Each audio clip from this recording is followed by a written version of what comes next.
नमस्कार। आओ पढ़ें यूट्यूब चैनल में आप सभी का एक बार फिर से स्वागत है। हम सभी संधि का अध्ययन कर रहे थे। संधियों में हमने जो संधि के 3 प्रमुख भेद देखे थे, स्वर संधि, व्यंजन संधि और विसर्ग संधि। उनमें से स्वर संधि की जो 5 संधियां होती हैं या स्वर संधि के 5 प्रमुख भेद होते हैं, उनका अध्ययन हमने कर लिया था। इसके पश्चात हमने ट्रिक के बारे में जाना था।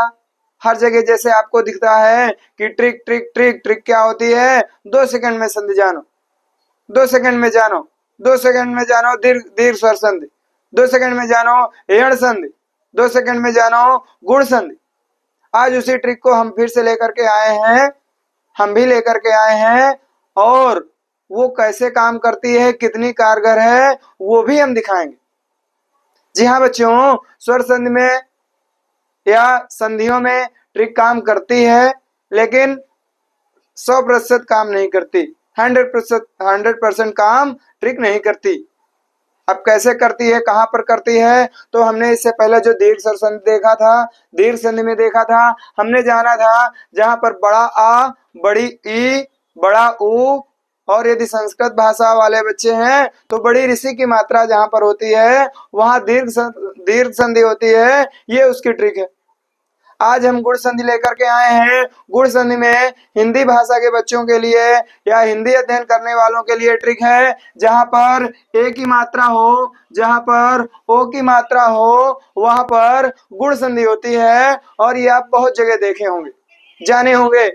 आज हम आपको दिखाने वाले हैं कि जहां पर ट्रिक है, मतलब जहां पर ए की मात्रा है, ओ की मात्रा है, लेकिन उसके बाद भी गुण संधि नहीं है।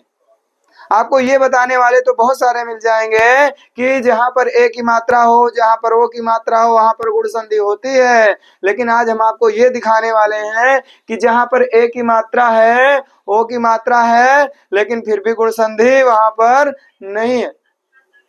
तो हम आज ये भी देखेंगे।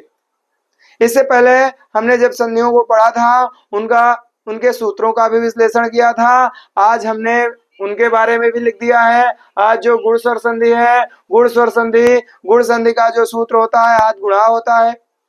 संधि पहचानने का तरीका परवर्ण पूर्ववर्ण को देख करके किया जाता है। गुण संधि में क्या होता है, जब परवर्ण में आत गुणा आत वर्ण होता है, अर्थात ह्रस्व या दीर्घ आ होता है। पूर्ववर्ण में अक प्रत्याहार का कोई असमान वर्ण होता है, अर्थात अक प्रत्याहार के आ ई उ रील री में से आ को छोड़कर ई उ रील री होती है, वहां पर गुण संधि होती है। और जब इनकी संधि की जाती है तो आ के पश्चात ई आने पर ए हो जाता है, आ के पश्चात उ आने पर ओ हो जाता है, आगे पश्चात ऋषि आने पर अर हो जाता है, आगे पश्चात रि आने पर अल हो जाता है। अब इसमें ट्रिक बताई जाती है, जहां पर ए की मात्रा हो, वहां पर जहां पर ओ की मात्रा हो, लेकिन यदि अर हो तो वहां की ट्रिक नहीं दिखाई जाती। अधिकतर वो संस्कृत वाले बच्चों को मिलती है। तो ये इसका पिछली वीडियो में आप लोगों ने देख लिया होगा। आज हम सिर्फ आपको दिखा रहे हैं कि यहाँ पर जो ट्रिक है, ए की मात्रा है, ओ की मात्रा है, लेकिन फिर भी गुण संधि नहीं है। जी हाँ बच्चों, आमतौर पर यही होता है, यही बताया जाता है कि जहां पर आपको ए की मात्रा दिखे, जहां पर ओ की मात्रा दिखे, वहां पर गुण संधि होती है। लेकिन ये सिर्फ आपको 70 से 80% जगहों पर दिखेगा। 100% 100% जगहों पर ये नहीं दिखेगा। कैसे, ये यहाँ पर आप देख सकते हैं। यहाँ पर क्या है, यहाँ पर जो भग्नावशेष है, यहाँ पर ए की, ये देखिए ए की मात्रा है, ए की मात्रा है, लेकिन क्या यहाँ पर ए की मात्रा होने पर गुण संधि है? जी नहीं, यहाँ पर दीर्घ संधि है कि नहीं? हाँ, अब यहाँ पर आप कह सकते हो कि यहाँ पर दीर्घ आ की मात्रा है, तो दीर्घ आ की मात्रा है तो दीर्घ आ के साथ साथ ए की मात्रा भी तो है, तो कंफ्यूजन क्रिएट होगा ना, समस्याएं खड़ी होगी। और इस समस्या से बचना है तो क्या करना है, हमें 2 सेकंड, 2 मिनट, 1 मिनट वाली क्लास के चक्कर में नहीं पढ़ना है। हमें उसका पूर्णता ज्ञान हासिल करना है, पूरा का पूरा पढ़ना है। और जब हम पूरा पढ़ेंगे तब हमें ये समस्या नहीं खड़ी होगी जो हम बार बार कहते हैं। अब आप कह दो कि एक दे दिया गया, तो सिर्फ एक नहीं है अपवाद स्वरूप, इसके बहुत सारे उदाहरण हैं। यहाँ पर हम देखिए चार उदाहरण इधर हैं, एक इधर, कुल 5 उदाहरण यहाँ पर लाए आपके लिए।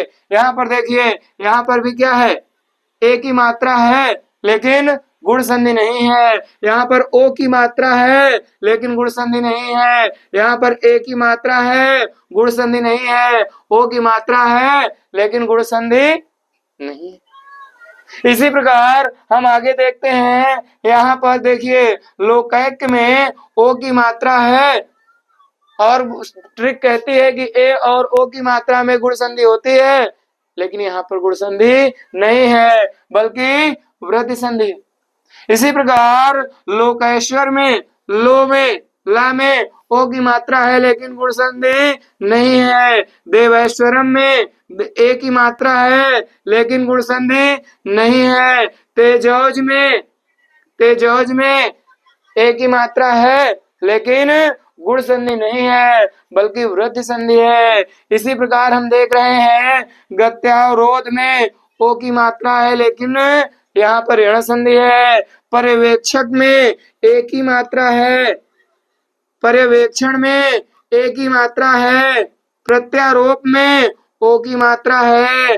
अध्यय में ए की मात्रा है लेकिन यहाँ पर आपकी गुण संधि ना होकर ऋण संधि है।